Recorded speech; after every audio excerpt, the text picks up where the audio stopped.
2025-এ উচ্চ মাধ্যমিক দিয়ে ডাক্তারি পড়ার ইচ্ছে আছে বলে প্রতি রবিবার নিটের কোচিংয়ের জন্য আমাকে বারাসাতে যেতে হয়। কোচিং ক্লাস থেকে ফিরতে অনেক রাত হয়ে যায় বলে সপ্তাহের এই দিনটিতে মা আমার সঙ্গে থাকেন। গত 3 দিন ধরে মার শরীরটা খারাপ থাকায় আজ রবিবার বাবা যখন দেখলেন প্যারাসিটামলে আর কাজ হচ্ছে না, তখন ঠিক করে নিলেন মাকে ডাক্তারের কাছে নিয়ে যাবেন। কিন্তু সকাল থেকে দফায় দফায় মুষলধারে বৃষ্টি হচ্ছে বলে মাকে ডাক্তারের কাছে নিয়ে যেতে পারেননি। বিকেলের দিকে আকাশ কালো মেঘে ছেয়ে থাকলেও বৃষ্টিটা হচ্ছে না দেখে বাবাকে বললাম, আমি কোচিং ক্লাসে একাই চলে যাচ্ছি, তুমি মাকে নিয়ে ডাক্তারটা দেখিয়ে এসো। আমি একা যাচ্ছি শুনে বাবা মার দিকে একবার তাকিয়ে আমাকে বললেন, তোর কি আজ কোচিং ক্লাসে যেতেই হবে?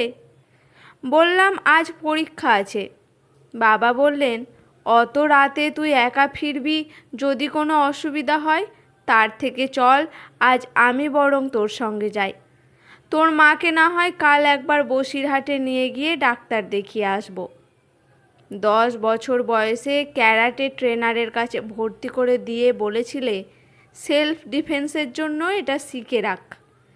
সেই থেকে নিচের কোচিং ক্লাসে ভর্তি হওয়ার আগে পর্যন্ত একটানা শিখে ব্রাউন বেল্টের অধিকারী হওয়ার পরও বলছো যদি আমার কিছু হয়ে যায়। বলে বাবার দিকে তাকিয়ে একটু হেসে বললাম, তুমি তো দেখো আজও আমি প্র্যাকটিস করি। তাছাড়া 2 বছর ধরে মার সঙ্গে যাতায়াত করছি বলে নিজের ওপর একটা কনফিডেন্স এসে গিয়েছে, ও আমার কিছু হবে না।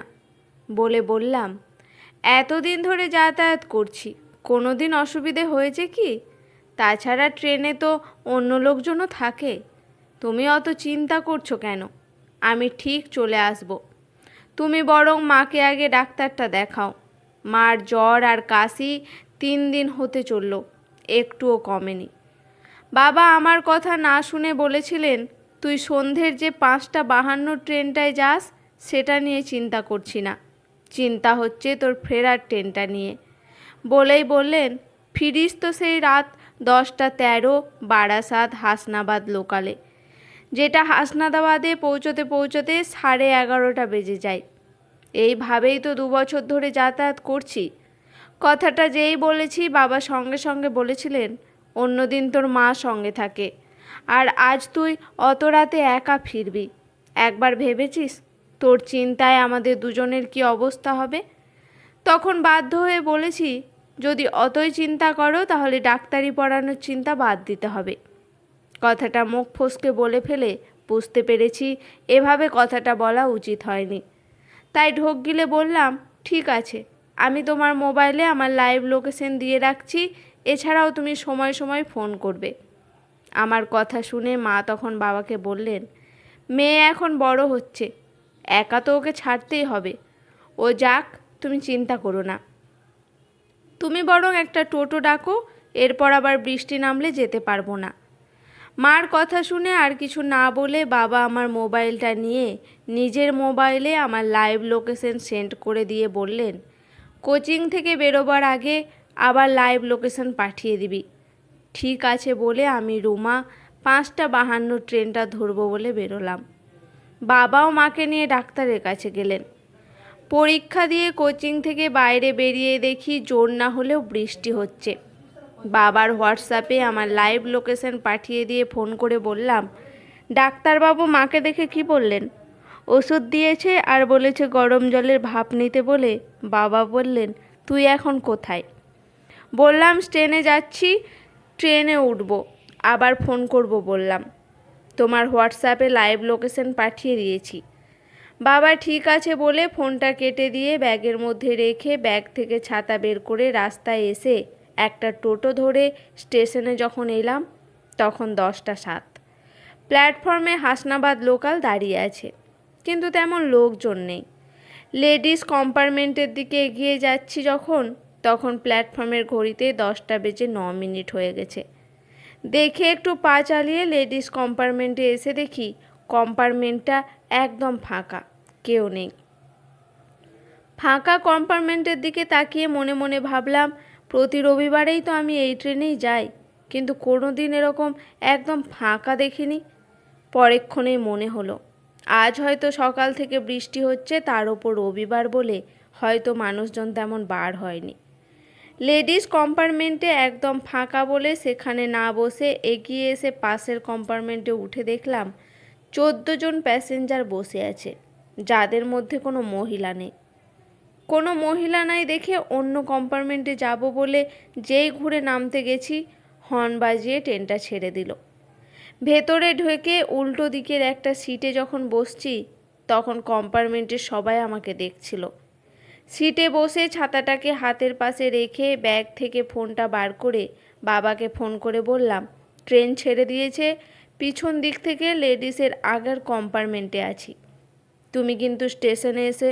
বলে ফোনটা কেটে দিয়ে ব্যাগের মধ্যে রেখে জানালার বাইরে অন্ধকারে চোখ রাখলাম। সান্ডালিয়া স্টেশনে যখন এলো দেখলাম 3 জন নেমে গেল। হারুয়া রোড ট্রেনে 5 জন একসঙ্গে নেমে গেল দেখে ভিতরে ভেতরে টেনশন হতে লাগলো। ফোনটা ব্যাগ থেকে বার করে বাবাকে ফোন করে বললাম, হারুয়া রোড এসে গেছে। হ্যাঁ, আমি দেখতে পাচ্ছি, বলে বাবা বললেন, তুই আয়, আমি স্টেশনে থাকবো। ঠিক আছে বলে ফোনটা আবার কেটে দিয়ে ব্যাগে রেখে ব্যাগ থেকে একটা বই বার করে সেদিকে চোখ রেখে ভাবতে লাগলাম। এতদিন ধরে মার সাথে যখন এসেছি কোনো দিন সামান্যতম টেনশন হয়নি, কিন্তু আজ যে কেন টেনশন হচ্ছে বুঝতে পারছি না। মালতীপুর স্টেশনে যখন এলো তখন আমার বাঁ দিক থেকে 3 জন উঠে নেমে গেল দেখে কম্পার্টমেন্টের মধ্যে চোখ ঘুরিয়ে দেখে নিলাম আর 3 জন প্যাসেঞ্জার বসে আছে, যাদের মধ্যে 2 জন অল্প বয়সী ইয়ং ছেলে আর 1 জন মাঝবয়সী। আমি যখন অল্প বয়সী ছেলে দুটোকে দেখছিলাম তখন সেই ছেলে দুটোর মধ্যে একজন আমাকে কিস করবার মতো নোংরা ইশারা করতেই ডান হাতের মুঠোটা শক্ত করে ধরলাম। চোখ সরিয়ে বইয়ের দিকে তাকিয়ে থাকলেও বুঝতে পারলাম ছেলে দুটো আমার দিকে এগিয়ে আসছে। নিজেকে মানসিকভাবে প্রস্তুতি করতে লাগলাম। ছেলে দুটো আমার থেকে 1 হাত দূরে দাঁড়িয়ে বলতে লাগলো, সোনামণি, কি পড়ছো? আমাদেরকেও একটু পড়তে দেবে নাকি? তড়িৎ গতিতে উঠে হাতের বইটা সিটের ওপর রেখে যে ছেলেটি নোংরা ইশারা করছিল তার মুখে সজোরে একটা ঘুষি মেরেই পাশের ছেলেটিকে দুটো পায়ের ব্যালেন্সে ঠিক করে মারলাম এক লাথি। ছেলে দুটো ট্রেনের দরজার প্যাসেজে পড়ে একজন বুক চেপে আর একজন মুখের ওপর হাত চাপা দিয়ে আমার দিকে অবাক হয়ে তাকিয়ে রইল। আমি তখন 2 পায়ের ওপর ভর দিয়ে ক্যারাটের ভঙ্গিতে হাত দুটো মুঠো করে বললাম, তোরা কি আজ ভুল জায়গায় নজর দিয়ে ফেলেছিস? এতক্ষণে মাঝবয়সী লোকটি সিট থেকে উঠে ছেলের দুটির জামার কলার ধরে টেনে তুলে চড়ের পর চড় মারতে মারতে বলতে লাগলেন, তোদের এত পারার ইচ্ছা যখন আজ সারা রাত তোদের লকআপে রেখে অনেক কিছু পড়াবো। ছেলে দুটি ভদ্রলোকের পা ধরে বলতে লাগলো, ভুল হয়ে গেছে স্যার, আর কখনো এমন করব না। ভদ্রলোক আমার দিকে ফিরে বললেন, কি করবেন, ছেড়ে দেবেন না আমাদের হাতে তুলে দেবেন? আমি আমার মুড চেঞ্জ করে স্বাভাবিক অবস্থায় ফিরে বললাম, আপনি কে? ভদ্রলোক বললেন, আমি হাসনাবাদ থানার এসআই। বললাম, ছেলে দুটো যখন আমাকে ইভটিজিং করছিল তখন আপনি কিছু বললেন না কেন? ছেলে দুটো যখন আপনাকে বাজেভাবে কথা বলছিল তখন আমি আমার সিট থেকে ওঠার আগেই আপনি তো তাদের ক্যারাটে আর মার্শাল আর্টের ভঙ্গিতে ঘুষি আর লাথি মেরে শুইয়েই ফেলেছেন, যেটা দেখে আমি থ হয়ে গিয়েছিলাম। বলে অফিসার বললেন, আজকের দিনে প্রতিটা মেয়ে যদি তাদের নিজেদের রক্ষার্থে আপনার মতো ক্যারেটে আর মার্শাল আর্ট শিখে রাখে তাহলে, বলে ছেলে দুটোর দিকে তাকিয়ে বললেন, এদের মতো নেংটি ইঁদুরগুলো সব গর্তের মধ্যে ঢুকে যাবে। কথা বলতে বলতে চাঁপাপুকুর স্টেশন যখন ট্রেনটা ঢুকছে তখন ছেলে দুটো হাত জোর করে আমার সামনে দাঁড়িয়ে বলল, ভুল হয়ে গেছে দিদি, ছেড়ে দিন। অফিসারের মুখের দিকে তাকালে অফিসার ঘাড় নেড়ে ইশারা করে বললাম, মেয়েদেরকে আর কখনো যেন অসম্মান করবি না, কথাটা মনে থাকে যেন। ছেলে দুটো তাড়াহুড়ো করে ট্রেন থেকে নেমে যেতেই অফিসার আমার সামনে বসে বলতে লাগলেন, এত রাতে আপনি কোথায় গিয়েছিলেন? অফিসারের সাথে কথা বলতে বলতে হাসনাবাদ এসে গেল। ট্রেন থেকে নেমে বাবাকে দাঁড়িয়ে থাকতে দেখে আমি যখন একবার বাবার দিকে এগিয়ে যাচ্ছি, তখন অফিসার আমার পিছন পিছন এসে বললেন, আমি কি তোমার বাড়ি পর্যন্ত পৌঁছে দেব? না, তার দরকার হবে না বলে বাবাকে দেখিয়ে বললাম, ইনি আমার বাবা, আমাকে নিতে এসেছেন। ঠিক আছে, তাহলে তোমরা যাও বলে অফিসার বাবার দিকে তাকিয়ে একটু হেসে স্টেশনের সিঁড়ি দিয়ে নেমে যেতে লাগলেন। বাবা আর আমিও সিঁড়ি দিয়ে নামতে নামতে বাবা আমাকে জিজ্ঞাসা করলেন, পরীক্ষা কেমন হয়েছে? আজকের গল্প এখানেই সমাপ্ত। ভালো লাগলে পাশে